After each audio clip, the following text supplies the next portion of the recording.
Vi skal i gang. På med intro-jinglen. På. Velkommen til... Hvad skal der ske med os? Det var det, den hed. Jeg har jo så mange podcast. Så ej, så blev det onsdag, og det blev tid til endnu en gang at dykke ned i den her podcast. Hvad skal der ske med os? Som er en podcast, der lover det, den holder. Eller holder det, den lover. En af de to ting. Nemlig, hvad skal der ske med os? Det er det, podcasten handler om. Vi tre har sat os sammen, fordi vi har reelt set ikke nogen anelse om, hvad der skal ske med os. Og vi står jo et sted i livet lige nu, hvor ingen af os kan fortælle, hvor vi er om et år. Det er jo ikke nogen, der kan, men der er jo mange mennesker, der har et job. Der er ikke rigtig nogen, der ved, hvad der sker med en måned. Nej, altså generelt er der ikke nogen, der kan se ind i fremtiden. Der er ikke nogen... Sebastian ved ikke, hvad der sker om 5 sekunder. Nej, men... det kunne jeg ikke forudse. Jeg slog Sebastian. Godt. Og det vi prøver at sige med... Nej, men lad være begynde at slå mig. Jeg siger bare, der er jo nogen, der har the path. De kan jo ligesom lige se frem. Okay, det her job, der har jeg år, og så er jeg blevet forfremmet til det her, og så videre, så videre. Vi har ikke noget job. Vi er teknisk set arbejdsløse, men vi har da i hvert fald den her podcast. Og vi tre er taget på 3 forskellige rejser. Og ja, men ens for de rejser er jo, at vi alle sammen er blevet ret sikre på, vi gider fandme ikke være i det hamsterhjul. Nej. Altså ikke fordi, jo, hvis vi finder et job, men vi vil gerne gøre... Det er det, jeg tænker. Vi vil ikke være i hamsterhjulet, men mindre hamsterhjulet vil have os. Ja, så er vi meget til billigt til selv. Hamsterhjulet vil ikke have os. Nej. Nej, men det er jo for at sige for fanden, der må sgu være en anden måde at kunne gøre det på. Ja. Vi må sgu finde en anden måde, end bare sådan her, the grid. Det er det. Og derfor er vi tre taget på 3 forskellige rejser. Undertegnet, og det skal vi nok komme til en dag. Men jeg forsøger jo stadigvæk at få et job ind i den her verden, men lidt mere på mine egne præmisser. Hvad jeg har gang i, og de der forskellige projekter, jeg har gang i, er jeg blevet spurgt ind til. Jeg lover at komme til det på et tidspunkt og fortælle om det, men det bliver ikke i dag, fordi i dag har vi noget andet på tapetet. Sofie, du har jo for filen sprunget fuldstændig ud af hamsterhjulet. Du har helt manisk købt et kolonierhus. Det var forkert sagt. Du har købt det under helt rigtige omstændigheder. Og det er her, hvis man ser med på YouTube og ser podcasten på YouTube, så er det her, vi sidder nu i det her skønne kolonierhus, som det handlede rigtig meget om sidste gang. Og det kommer til at handle rigtig meget om fremadrettet, men ikke i dag. Det er jo vores base nu. Det er vores base. Og det er også sgu jeres. Nej, vi har også snakket om, at vi måske din båd, som du nu også har købt, skal blive et podcaststudie. Fået. Ja.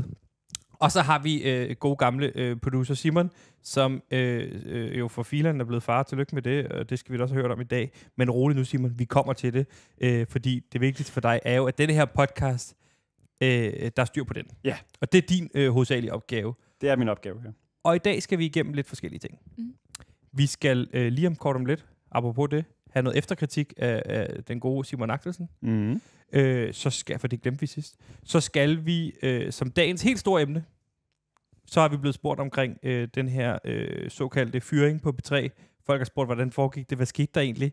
Vi vil ikke have, at det skal være et tabu at blive opsagt eller fyret, eller hvad vi kalder det. Så derfor vil vi gerne tage jer igennem det i dag, som bliver det store emne. Og så er det selvfølgelig forhåbentlig tid til det sidste i podcasten. Den magiske brevkasse. Den magiske brevkasse, som jo er en brevkasse, som er magisk, i og med at folk skriver ind med magiske og spirituelle kommentarer og dilemmaer. Er det rigtigt forstået? Det er det nemlig, fordi at vi har simpelthen en pligt til det. Vi bliver nødt til at dele det her, så det gør vi nu. Det gør vi. Man må skrive ind med hvad som helst. Og når det er så sagt, Simon Axelsen, så skal vi til efterkritik, for vi glemte det jo sidst, og det blev du lidt ked af, fordi du har jo masser af kritik. Ja, og den første kritik er, I glemte simpelthen at gøre plads til efterkritikken. Ja. Altså, det er simpelthen bare, husk lige planen. Husk at hold planen. Hold planen for helvede, altså. En anden ting var, og Sebastian vil faktisk rose dig for, at du rent faktisk gjorde det, for det var en kritik, jeg havde sidst. Tak. Nu er der endelig nogen, der ser mig. Det er. Lad os høre, når I tænker, har jeg tænkt med til podcasten, tænk nu noget lyd ind i. Folk lytter. Tænk klip. Ja. Hvad manglede vi af lyd sidst, synes du? Jamen, der kunne vi for eksempel, Sofie købe en båd. Så kunne det være en lyd eller en måge eller sådan noget. Skal jeg så have det med? Ja, eller så kunne du lave sådan en, prøv at høre det her. Så hører man lyd af en måge eller sådan noget. Jamen, du har ret, Simon. Og så bare ikke du ved, sådan bare lige sådan... Tænker du, vi skal have underlæg og sådan noget? Nej, ikke nødvendigvis underlæg, men bare sådan lige nogle klip, eller hvis der er et eller andet, I har set i men er det ikke også noget, vi kan... Ja, det er rigtig en rigtig god idé. Når det...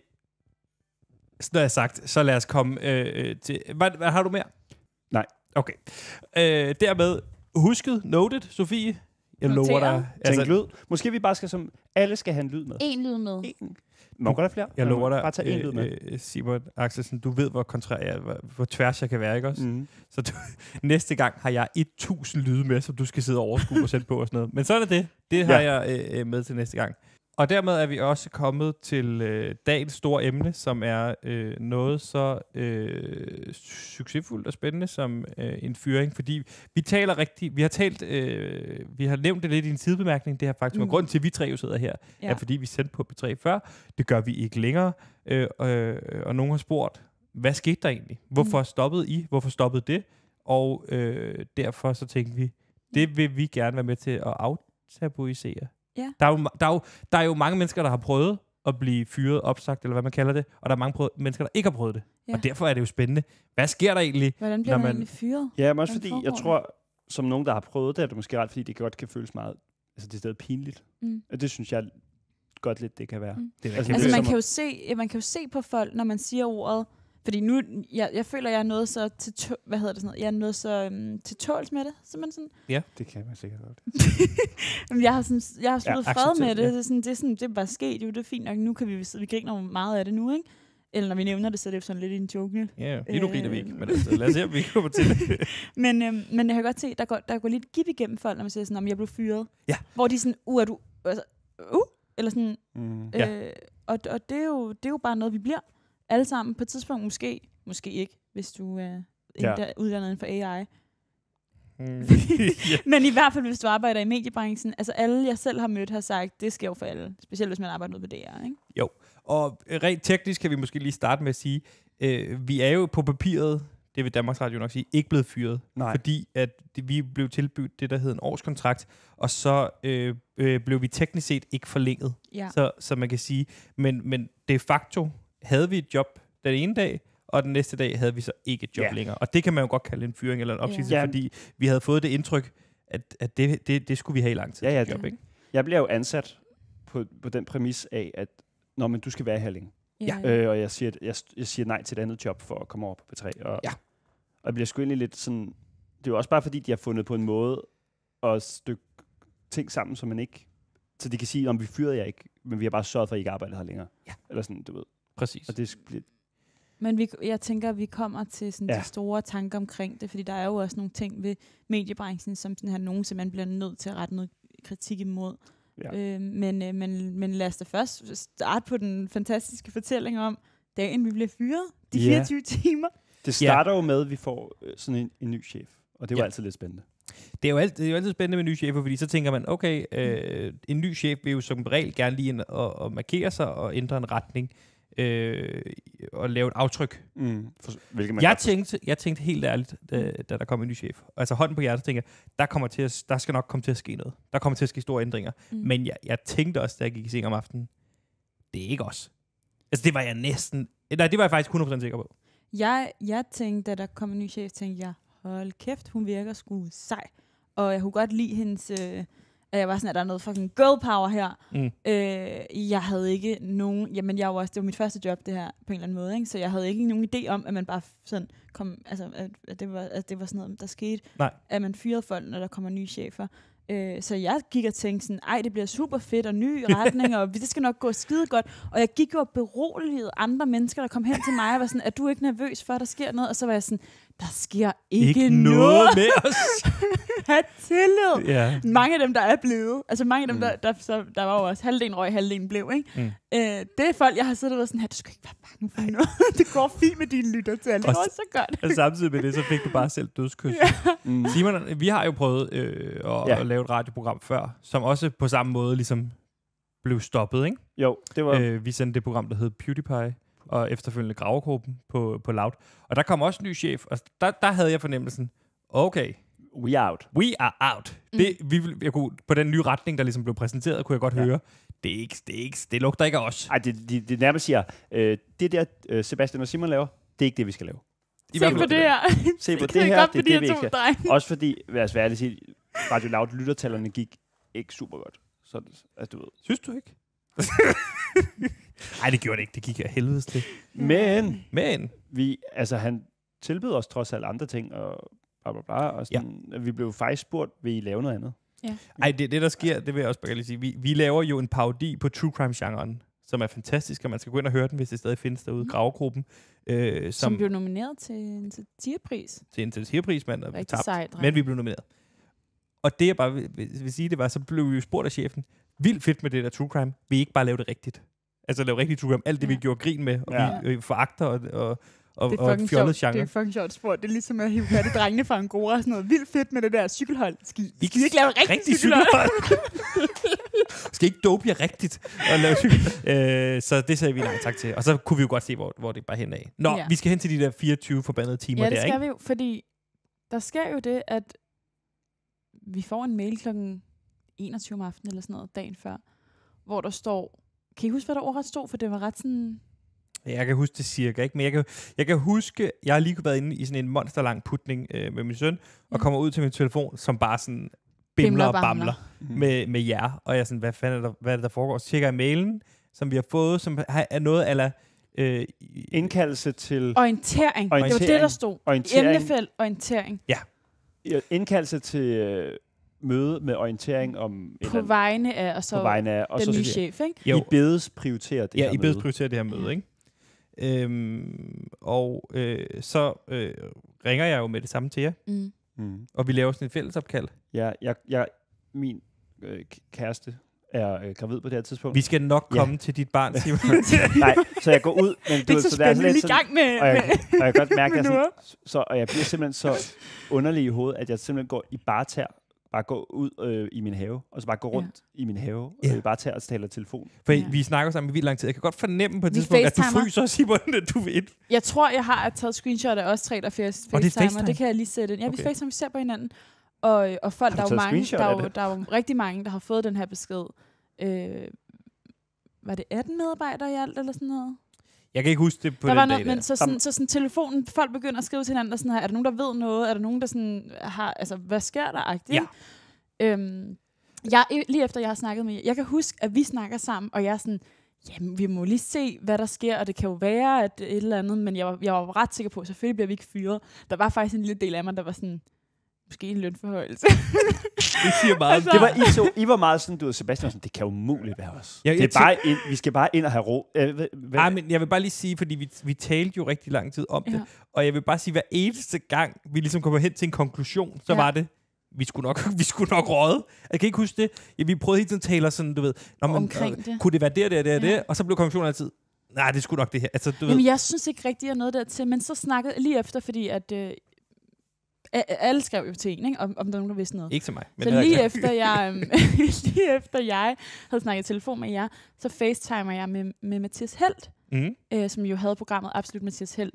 Sindssygt godt program. Totalt populært anmelderhusprogram. Han var så sej. Og han havde også fået mailen. Og så kan jeg huske, at jeg siger til ham, nå, Mathias, okay, men du har også fået mailen. Så er jeg helt tryg ved at have fået mailen. Så ved jeg, at det er en god ting også, der er blevet indkaldt til den her mail. Jeg vil gerne have forholdt med Mathias Helt. Fordi han er fandme en stjerne. Og han havde et vidunderligt program, ikke? Ja. De skrev klummer i politikken og sådan noget, og han blev lukket. Det var sådan, men hvad sagde Mathias så? Han siger til mig, og det er det, Mathias, han er... han er jo ekstremt... Han lægger ikke en finger imellem. Nej. Han er en... jeg elsker ham. Men han siger til mig... Jeg husker bare, han siger sådan her... Søde skat. Vi ryger. Sådan her. Vi ryger alle sammen. Og jeg er sådan her... ja, okay. Men altså, vi dukker jo så op på arbejde.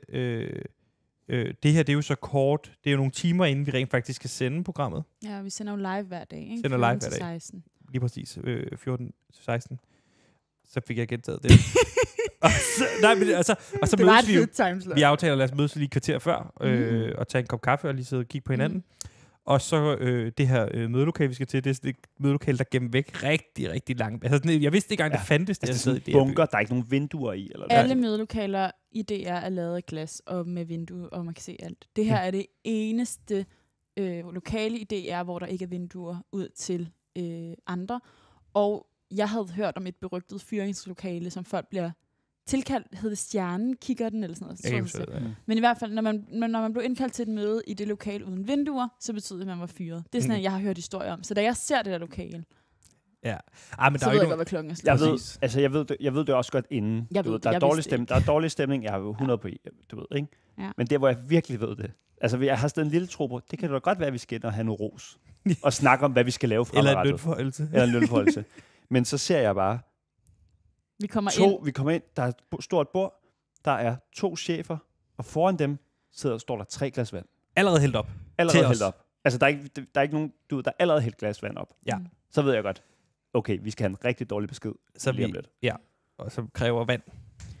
Og så kan jeg huske, at det første, altså det er faktisk så sjovt at snakke om det her, fordi jeg føler virkelig, at jeg er et super godt sted med det, og jeg synes jo i dag, at den fyring var en god ting for mig.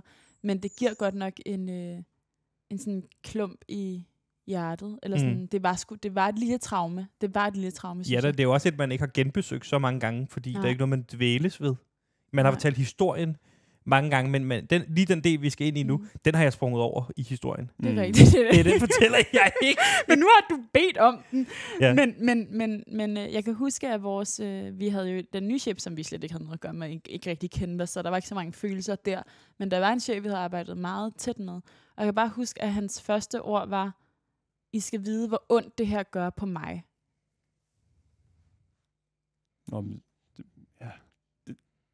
Jeg blanker lidt på det her, hvad der blev sagt, fordi jeg bare sad og stirrede vredt ned på det der glas vand. Så det er det eneste, jeg husker fra hele det her møde næsten. Ja. Men jeg tror bare, at jeg sådan, lige de der ord var sådan, hvor ondt det gør på mig. Eller sådan, det var sådan lidt, det var der, hvor det gik op for mig. At det var det, der skulle til at ske. Men det også... Og det var måske også de sidste ord, de var lidt svære at høre, fordi lige pludselig skulle jeg forholde mig til hans følelser under min fyring. Eller sådan, det var lidt svært at sådan... Men det er jo også rumme. Det er også det der med sådan starte med at lægge det over på dem. Det er også synd for mig, at I ikke skal have job. Svært det her for mig. Ja. Og så blev der sagt, at det gik ekstremt... Så gik jeg hen og trystede ham. Så var det okay. Det gik jo ekstremt hurtigt, altså fordi så blev der bare sagt, I skal ikke fortsætte, og det er en ny strategi, og den vil I slet ikke sætte pris på at lave, og bla bla bla. Og så spurgte de, har I nogen spørgsmål? Ja. Og så kan jeg bare huske, og jeg kender ikke det der med sådan, i nogle situationer, hvor det måske sådan, hvor man kommer til at lave en joke, altså jeg ved ikke, om det ikke var landet, eller sådan, men jeg kan bare huske, at jeg sådan for sjov slår i bordet, og sådan, det siger sådan et eller andet med sådan, haha, sådan, hvad skal jeg sige, det er fandme for dårligt, og så griner lidt, og så griner de lidt, og så var der ikke, eller sådan, hvor jeg var sådan... Det kan jeg slet ikke huske. Kan du ikke huske det? Men jeg kan huske, at jeg tænkte på, fordi det var altid jer, der plejer at snakke og føre ordet, føler jeg lidt med møder og sådan noget. Og jeg føler mig lidt sådan beskyttet af jer lidt. Det tror jeg bare lidt af sådan en dynamik. Jeg har sådan lidt lille søsteragtigt med jer. I lidt mine storebrødre. Og I sagde bare ikke noget. Så jeg var sådan, nu tager jeg den. Og begyndte at spørge ind til sådan ting, de havde lovet, og ting, der var blevet sagt og sådan noget. Og I var bare sådan helt stille. Set i retrospektiv, så var det måske, at der var ikke noget at sige, der kunne have ændret det eller gjort noget. Nej. Og I havde jo prøvet det før. Ja. Det var lidt mit indtryk af dig, at du også i tiden efter prøvede lidt at forhandle. Altså, du stadig troede lidt på, at det kunne ændres? Jeg tror bare, jeg var sådan, men I har jo lovet nogle ting, og for mig, sådan, når man lover noget, så er det jo noget, så er det jo noget, eller sådan, det er jo noget, man holder. Jeg havde tænkt inden, og jeg kan ikke huske, om vi talte om det inden, men jeg havde tænkt inden, altså man skal, i sådan en situation, synes jeg, man skal helst ikke sige for meget, fordi man er i sin følelsesvold. Ja. Så man kan gå hjem og tænke over tingene. Så jeg kan huske, at jeg stillede, fordi jeg tænker, jeg vil lige give plads, hvis I har noget konkret at spørge om. Men jeg synes ikke, der skal siges noget andet, end der skal overleveres en besked omkring, at vi ikke har tænkt os at sende den dag. Ikke? Der sagde du det ret sejt, kan jeg huske. Vi sender selvfølgelig ikke i dag. Nej, det var godt sagt. Ja. Men fordi du og hvad vil sige til alle, der bliver fyret fremover? Don't say anything. Ja. Altså, det kommer ikke til at ændre sig i momentet alligevel. Hvad vil du kommer ikke til at sidde og overtale dem til det møde med at ansætte dig igen. Så sådan, det var, måske bare lade være med at sige noget. Stilhed er også et... Gå hjem og tænk over det, skriv ting ned og sådan. Ja. Jeg selvfølgelig jeg lettede stemningen for dem ved at lave en lille joke til til så. Ja, det var da dejligt, du gjorde det. Men det, du så også gjorde bagefter, var jo at sætte spørgsmålstegn ved deres beslutning og sådan noget. Og det er jo også meget fint at gøre, men ligesom siger, det, fordi man er uenig i en beslutning. Jeg tror bare, jeg var meget sådan her, men hvad med de ting, I har lovet os? Altså, præcis. Vi var lovet en forlænget, vi var blevet lovet lønforhøjelse, ikke? Ja. Så hvad med de to ting? Kan vi så få dem, eller hvad? Ja, altså bare ikke sende. Men det møde tog jo lige præcis noget i sidste 2-3 minutter, fordi så sagde vi sender ikke i dag, og vi kan snakkes ud på den anden tidspunkt, ikke? Men det der var lidt, det jeg så synes, altså der var jo virkelig sådan, det var føles virkelig som sådan her ting, der kom i bølger, ikke? Det der så var, vi var de første af alle vores medarbejdere, vores kollegaer, der er blevet kaldt ind til det møde. Vores andre kollegaer we got juicy news for you guys. Stod og sendte radio imens og skrev til os, hvad så?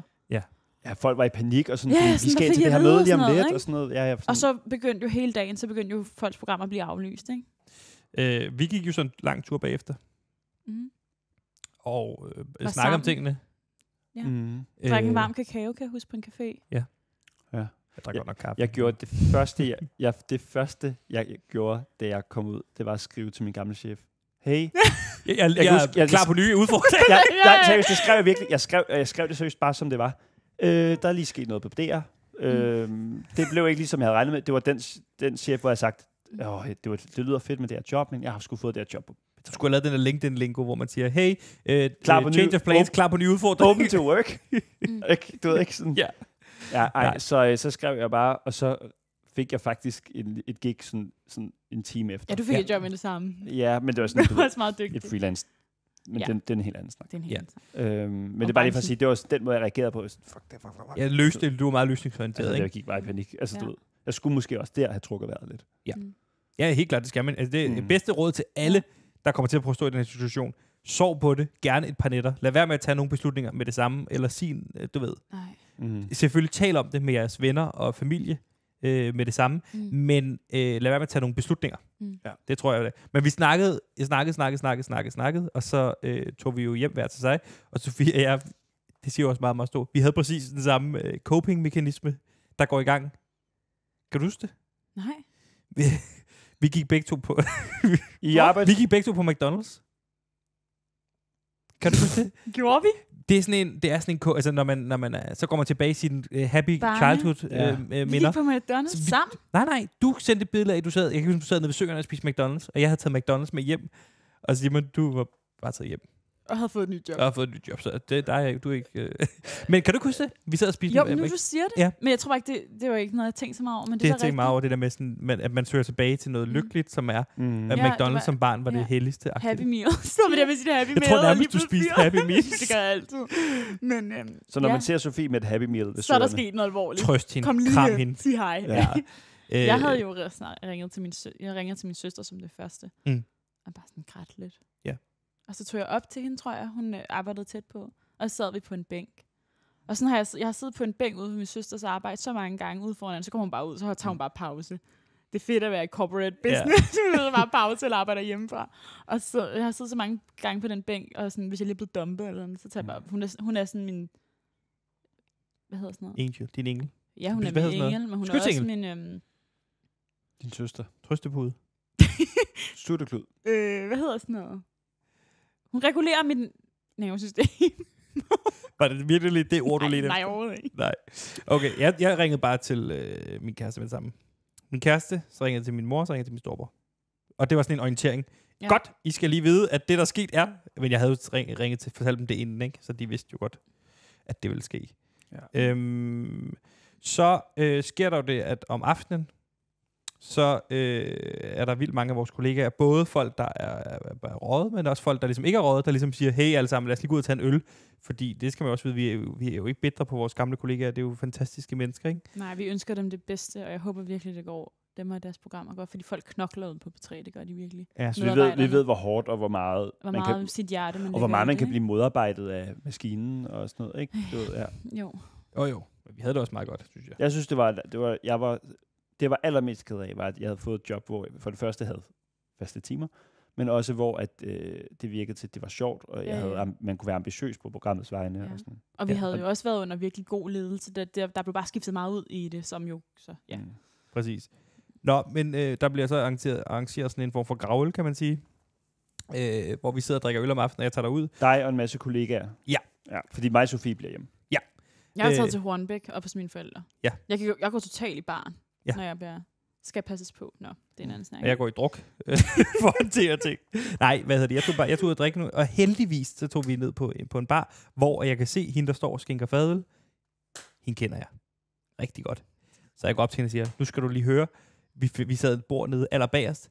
Du skal bare vide, det der bord dernede, 80% af de der mennesker er bare lige blevet fyret. Bare lige så I ved det, du ved. og så kom hun bare hele aften med shots hele tiden. Og de andre, de forstod ikke, hvorfor er det, vi får shots hele tiden. Det er jo fantastisk, var hun sød og stået. Og så var hun sådan... Så hvor er det bare kært, at nogen gør... Altså det der med de der små handlinger, er sådan, kan næsten veje op for at fremmede mennesker ved sådan... tage sig af hinanden. Jo, men så kan jeg huske, der er en af vores kollegaer, på det tidspunkt, der stopper, nu kommer hun ned for 10. gang med shots, og så var de sådan, undskyld, hvorfor er det egentlig, du hele tiden giver shots? Og så var hun sådan, nå, man er ikke lige blevet fyret. Nå, okay. Men, så begynder folk at græde og gå ud. Ja, præcis. Det er det min gode venners lille søster. Fantastisk. Som jeg blev lovet skulle giftes med, dengang vi var små. Dengang. Men det er vi ikke blevet. Men nok om det. Men det der så sker, det er, vi sidder og snakker om den der, alle sidder bare og snakker det igennem hele tiden, og hvad der sker, og folk er jo nysgerrige, folk der ikke er røget, er blevet nysgerrige på det og sådan noget. Og så sker der simpelthen det, mens vi sidder dernede, og folk er begyndt at blive rigtig fulde, at nogle af de kollegaer, der sidder dernede, som jo har klaret den, har klaret dagen, the red wedding, kan man jo kalde det, ikke? Ja. De begynder så begynder deres mobiler at vibrere ned i lommen. Præcis kl. 21 igen, tror jeg. Så kommer der en mail, og ved du, hvad mailen står der? Orientering. Ja. Og så er det præcis den samme mail, de har fået. Og så sidder folk og i åben, du ved, helt i åben skue sammen med alle andre, og bare ved, hvad klokken er slået i morgen, ikke? Ja, bryder sammen, ikke? Er det ikke? Jo. Så sidder man og trøster hinanden. Sådan. Og man har lyst til at sige, det skal nok gå, men det går ikke. Det er svært at sidde og sige, det er sikkert ikke det. Hey, det kan være en lønforhøjelse. Det kan være. Prøv at høre, Sofie troede, det var en lønforhøjelse, så hvorfor ikke? Hey du, lad nu være med at sige til sort beting. Sådan Schrödingers kat, ikke? Ja. Det kan være hvad som helst. Ja. Og så har vi jo vidunderlige 3 måneder efterfølgende. Sådan er det jo også. Vi bliver orienteret i god tid, ikke? Så vi har ligesom 3 måneder, hvor vi så skal sende radio. Men for os betyder det jo faktisk bare, at forskellen på ikke at blive fyret og ikke at blive forlænget, betyder faktisk bare, du får ikke en fratrædelses et eller andet, og du skal møde ind på arbejde de næste 3 måneder og sende et program live, hvor du skal være i godt humør, fordi det er det, du er ansat til, og det er også det, man har. Altså, vores lyttere var jo, altså det var jo dem, man stod op og sendte for, og de skulle jo ikke straffes. Altså, de skulle jo tværtimod, skulle vi jo virkelig prøve at holde gejsten højt der. Og jeg vil faktisk sige, selvom det var røvhårdt, det var de værste 3 måneder. Det var det hårdeste. Er det hårdt at møde ind 3 måneder og sætte sig op i radioen og sende noget, som man ved, de ikke vil have? Altså, men det var ikke så hårdt at sende radio, for jeg synes faktisk, min erfaring var, jeg synes, at vi blev bedre af at blive fyret. Fordi vi blev frygtløse. Vi var ligeglade nu med at leve op til krav og lyttertal, og hvad de ville have af os. Vi var bare os selv, og vi lavede det bedste radio, vi nogensinde har lavet. Det lavede vi i de 3 måneder. Ja, det er jo vildt ærgerligt, og den lektie skal læres, når det er for sent. Ja, men nu har vi den. Nu kiggede vi på hinanden og sagde, at fremadrettet skal man bare altid følge sin mavefornemmelse. Ja. Fordi det vi jo starter med at gøre meget trodsigt, det er at gå ind og sige, så skal vi modbevise, eller vise, hvor fejl de tager. Ja. Så det blev vildt vigtigt for os, at vi både scorede højt på lyttertal og share og rating og alle de der ting. Ja. Og det gik vi ind og gjorde. Det gik skide godt. Og samtidig med, at vi sagde skide på alle reglerne. Altså uden at, du ved, vi var ikke inde og lave sådan noget fuck det hele radio. Vi lavede stadig den radio, man nu skal lave. Vi lavede mega god radio, så sagt. Ja. Og det var rigtig rart. Men når man så havde gjort det i en måned, eller hvor lang tid det var, så mistede man også pusten. Ja, så kunne man bare ikke løbe længere, tilbage, fordi man havde løbet på benzin, der ikke fandtes. Og det der med, hvis folk blev... Altså, der var rigtig mange dage, hvor der var en af os, der ikke var på arbejde, fordi man ikke lige orkede det. Eller sådan. Ikke kunne. Ja, ikke kunne, fordi det var for hårdt at møde ind. Psykisk, ja. Ikke? Det er virkelig hårdt at møde ind et sted, som man ved, for du er fyret, du skal ikke være der. Og alle tripper lidt omkring dig. Alle står lidt og venter, og man kan se dem, der skal afløse en. Begynder at gå og sætte deres... Begynder med ind og tage op. Du bliver rykket over på en anden plads, for der skal sidde en, der skal overtage. Ja, så vi blev rykket over i hjørnet. Og så sad der ikke nogen på vores plads. Nej. Det var virkelig akavet. Det var virkelig akavet at møde ind en morgen, fordi jeg havde ikke tjekket min mail. Og sætte mig på min plads, og så kom en over for at vide, hey, du må ikke sidde her længere, hvor jeg var sådan, men det er jo min plads. Men nej, der skal komme nogle nye her. Du har fået det der bord derovre i hjørnet sammen med alle. Og alle de andre tilfældigvis ved det bord var også fyret, og det var sådan, der var ikke engang plads til os alle sammen, så jeg kan huske, at jeg måtte sådan skrive til en af praktikanterne derude og være sådan her, har du lyst til at dele min plads, fordi hun var blevet sat hen imellem 2 chefer, og jeg var sådan, det kan man simpelthen ikke byde en... Og i al den tid, vi sendte her til sidst, der kom der ikke en eneste til at sætte sig på min plads. Altså det sidste måned der, ikke? Men det var sikkert meget vigtigt. Det var jo virkelig nogle hårde dage. Jeg endte jo faktisk med at melde mig syg med stress de sidste, var det 3 uger? Var det ikke sådan noget? Jo. Og så, jo. Jeg synes simpelthen, det var for hårdt. Det var meget følelsen af, det var jo følelsen af at møde ind. Der var jo også sådan folk havde så svært ved at være omkring en, fordi man var den, der var fyret. Folk havde svært ved at snakke til en. Folk havde svært ved at være glade omkring en. Der var også nogen, der var blevet forfremmet, altså, og havde fået bedre sendetider og sådan noget. Ja. Så der var sådan nogle forskellige rettede følelser, som jo også er det må de jo gerne have. Men der var simpelthen nogen, der stoppede, tror jeg, af frygt for at det der med ligesom noget, vild sammenligning. Men nogle gange kan folk have svært ved... Jeg glæder mig rigtig meget nu, når det sker. Ej, men folk kan have virkelig berøringsangst. Præcis. Ligesom når der er nogen, der dør omkring...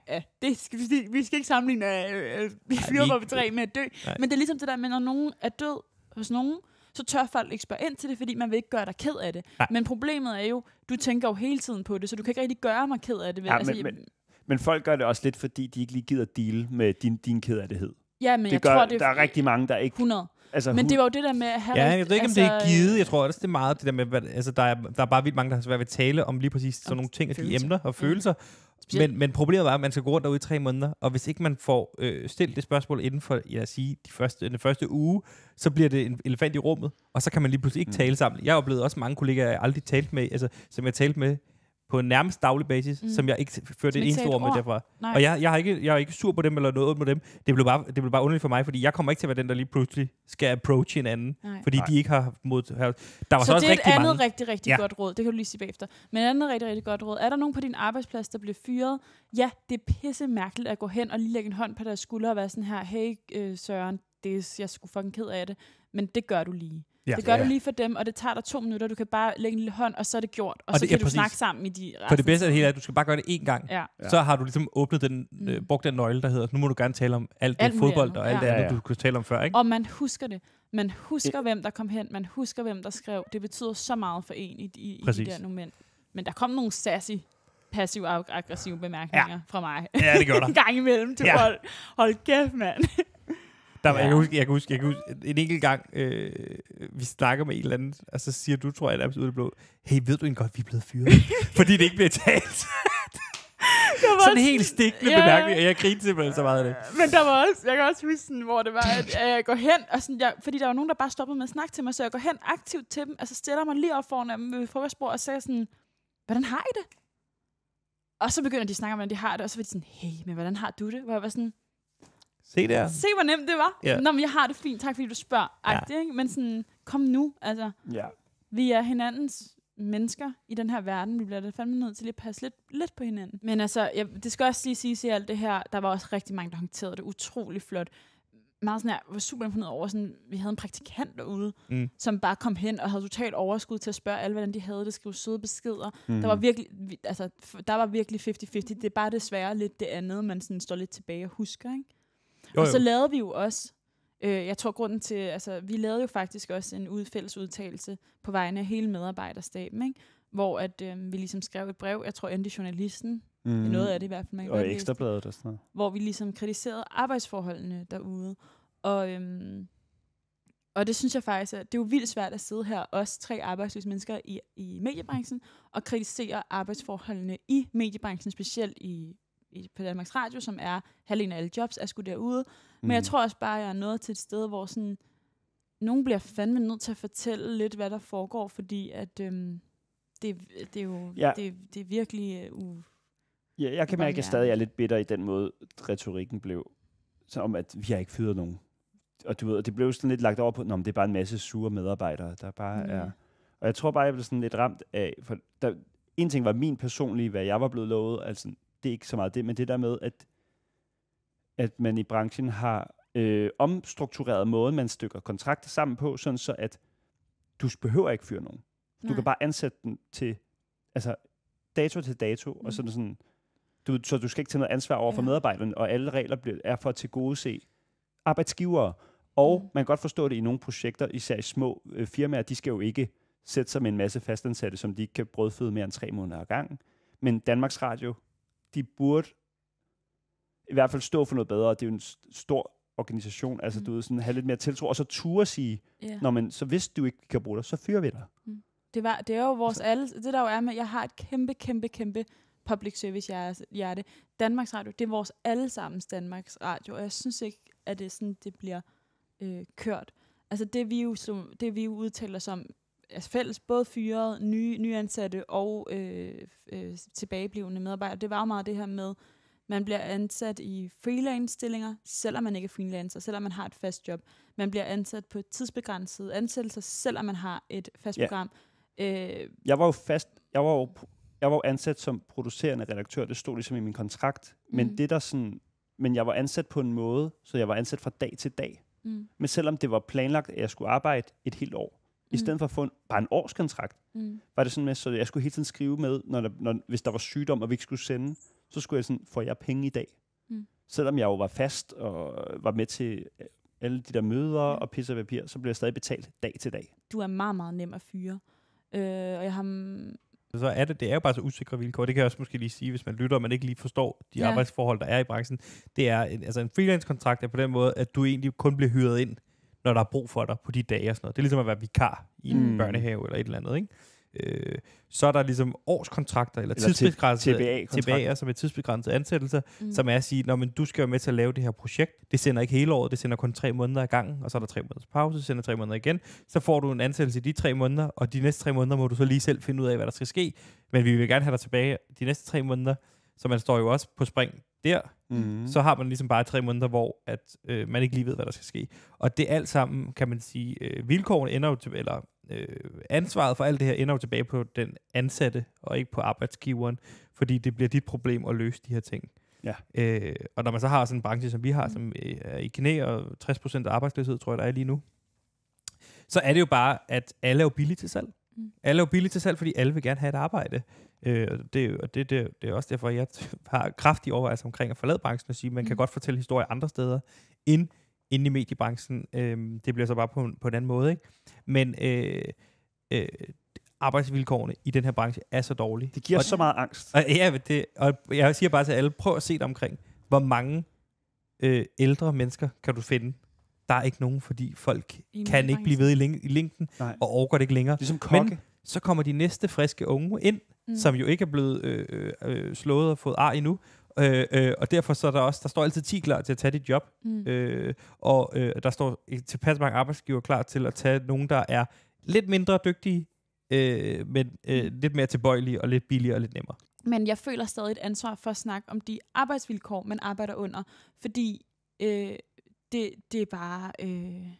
Det er simpelthen bare så vildt. Og det er lavet til, altså sådan det der med sådan, at det er jo licensbetalt. Det er også alle sammen, der ligesom støtter det. Og det er lavet til at beskytte chefer, og det er ikke lavet til at beskytte dem, der rent faktisk laver det indhold, du ser. Og ved du hvad, Sofie? Du må gerne blive chef for den her podcast. Så du kan fyre Simon og mig. Næste uge er der kun Sofie, der har en podcast. Så til orientering. Det blev den historie kort.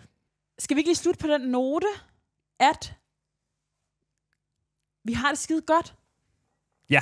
Ej, jeg ved godt, det blev sådan lidt. Men for fanden, jeg sidder her og siger, med hånden på hjertet, det er det bedste, der er sket for mig. Jeg kunne ikke have planlagt det bedre. Jeg sidder her, hånden på hjertet og siger, jeg kunne godt stadig beholde det op. Men lad det nu. Nå, men fair nok. Men sådan, det er jo også... jeg er også glad. Føler du ikke mere i kontakt med det, du skal, og det, du ved? Er du ikke kommet tættere på, hvad der er det rigtige for dig nu? Jo. Det er 100%. Og det er... jeg sagde jo til dig, Sofie, undskyld, Sebastian. Nej, det var bare for at sige, jeg har bare fundet ud af, at det vigtige for mig er ikke nødvendigvis at have et arbejde, hvor man arbejder vildt hårdt og 5 dage om ugen og sådan noget. Det vigtigste for mig er min familie. Ja. Og bruge tid sammen med den. Fordi man finder jo ud af, det der jo også er lidt fedt ved at blive fyret, det er, at man finder ud af, man har jo lyst til, det er jo sådan at jeg er sådan en gammel morakker. Hvad er det? En stræberagtig, der virkelig sådan her gør alle autoriteter. Det ord kunne du godt have brugt. Jeg er jo klar til at... jeg synes, det er godt morakker. Jeg er jo klar til at give min sjæl til en arbejdsplads. Jeg er jo klar til at give dem alle mine timer. Jeg er klar til ikke at holde nogen sygedage, komme ind fuldstændig bumpet, fordi at jeg føler, at det, jeg giver, får jeg tilbage. Det er jo ret godt at vide. Det får du ikke fra en arbejdsplads. Nej. Du bliver erstattet dagen efter. Hvis du døde, du bliver erstattet dagen efter. Ja. Sådan er det. Så sådan her, lad være med at give hele dit liv og din sjæl og dit hjerte til din arbejdsplads. Det må du simpelthen finde. Brug din tid på dem, der elsker dig. Men jeg kan huske, jeg sagde det her til Sofie. Kan du huske, da vi lige var blevet fyret? Ja, det kan jeg godt huske. Eller optaget, fordi vi taler om det. Der sagde jeg til dig, det bedste, de bedste perioder i mit liv har jeg været på dagpenge. Og alle de gode ting i mit liv er sket for mig, mens jeg har været på dagpenge. Du sagde til dig, at du har mødt dit livs kærlighed og din kone i dag. Som vi kommer til det, Simon. Det er fint. Men ja, og ved du hvad? Nu er jeg selv på dagpenge, Simon. Og du sagde til mig, det er den bedste tid på dagpenge. Jeg har aldrig haft det bedre i mit hjerte. Og med de ord, så når vi desværre ikke, som jeg kan se det her, den magiske brevkasse i dag, men vi lover, vi når det næste uge. Og jeg håber, det var okay at høre på vores fyring. Ja, ellers så sletter vi den. Podcasten. Nej, det gør vi ikke. Den er ude, og den bliver derude. Det jeg bare vil sige er, i næste uge når vi også 3 trends med Simon Axelsen. Det lover jeg, for det er et indslag, der har lider ekstremt stor succes. Hvor jeg finder trends på internettet. Og husk, den magiske brevkasse er stadig åben. Det er ikke sikkert, at vi når den. Og har du prøvet at blive fyret, eller har du noget på hjertet omkring det? Lad os dele det. Eller hvis nogen har nogle gode fyringshistorier. Send dem ind til os. Man kan sende den til os på Instagram. Eller noget, du lærte, da du blev fyret. Eller noget. Hvad skal der ske med os? Hvad skal der ske med os? Hvad skal der ske med os? Hvad skal der ske? Nej. Prøv at sige mail, Sofie. Lad mig nu lige slutte af, Sofie. Fordi jeg vil bare sige, at man kan mail til os på, hvad skal der ske med os? @gmail.com. Og så er det vigtigt at få rate den her podcast, fordi det er simpelthen en måde at skubbe den ud på og skrive en anmeldelse. Det kan godt være, at alle podcasts siger det. Alle podcasts siger det, men må jeg lige sige noget? Hold kæft, hvor er det svært at slutte det der podcast. Det må jeg sgu gerne, for det her det er faktisk vigtigt. Det er en vigtig pointe. Nu vurderer jeg, om det er vigtigt. Det betyder virkelig meget for os, at I støtter og hjælper os med at dele og rate og like og sprede ordet derude. Fordi en stor del af grunden til, at vi sidder og gør det her, som vi gør nu, og gør det på den her måde, fuldstændig selvstændigt, uden noget hus i ryggen, uden noget løn, det er jo også for faktisk at prøve at befri os selv fra at bare kunne blive fyret en dag. Præcis. Og at det her ikke skal ske igen. Præcis. Og derfor vil vi bare sige tusind tak, fordi du har lyttet med i dag. Vi kan ikke slutte, uden vi lige får sagt det, du skrev til mig på sms'en. Vil du bare læse det op, eller vil du sige det højt? Sofie, det var egentlig bare en fin sætning, synes jeg, som indrammer hele den her podcast på sin måde. Så vil du sige den sætning hurtigt? Jeg er så brændt i hovedet. Det var nemlig det, du skrev til mig. Og tusind tak for i dag. Det var alt for os. Lyt og subscribe og like.